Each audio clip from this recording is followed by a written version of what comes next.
माणूस मेल्यावर पुन्हा जिवंत होऊ शकतो का? मृत्यू अंतिम नसतो का? की देवानेच पुन्हा श्वास दिला?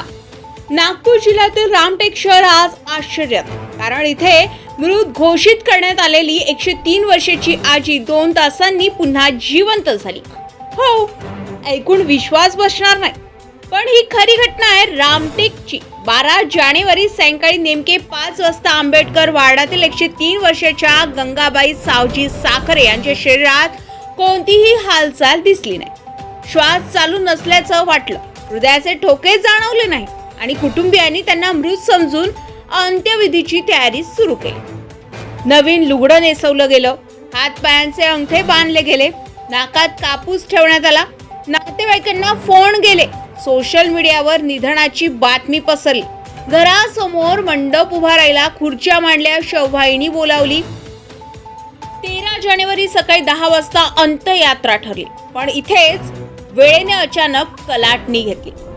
सायंकाळी नेमके 7 वाजता म्हणजे मृत घोषित केल्यानंतर बरोबर 2 तासांनी नातू राकेश साखरे यांच्या लक्षात आलं आजीच्या पायाची बोट हलत आहे. क्षणभर सगळे स्तब्ध. पुन्हा पाहिलं, हो, बोट पुन्हा हलली. ताबडतोब हात पायांची बांधणी काढली, नाकातील कापूस काढला आणि पुढच्या क्षणी गंगाबाईंनी जोरात श्वास घेतला. घरात एकच गोंधळ उडाला. रडणं, किंचाळणं, भीती, आनंद, आश्चर्य सगळं एकाच वेळी. निधनाची बातमी ऐकून जम्मू काश्मीर बालाघाटसह दूरदूरहून नातेवाईक निघाले होते. काही लोक हार घेऊन घरी पोहोचले, पण समोर दृश्य काय? जिवंत गंगाबाई. शववाहिनी रद्द, मंडप उतरवला, खुर्च्या परत. शोकाचं वातावरण क्षणात आनंदात बदललं. विशेष म्हणजे आज 13 जानेवारी हा गंगाबाईचा वाढदिवस. 103 वर्षाच्या या आजींनी आज जणू मृत्यूनंतरचं नवजीवन पाहिलंय. आता संपूर्ण रामटेकमध्ये एकच चर्चा, आज चमत्कार आहे का? मृत घोषित करण्यात घाई झाली का? एक गोष्ट मात्र नक्की, आज रामटेकने मृत्यूवर मात केलेली गोष्ट अनुभवली आहे. तुमचं मत काय? ही घटना चमत्कार आहे की निष्काळजीपणा? कमेंटमध्ये नक्की सांगा आणि ही बातमी जास्तीत जास्त शेअर करा.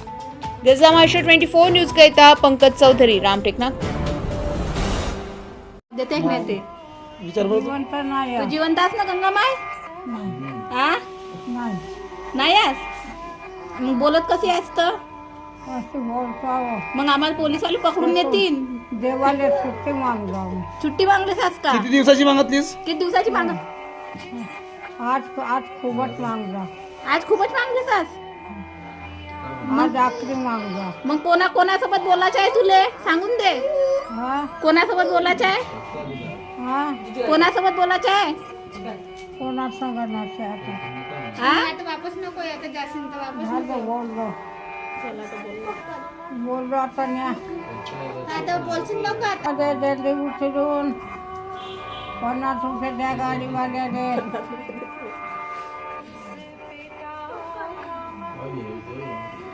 झालं का?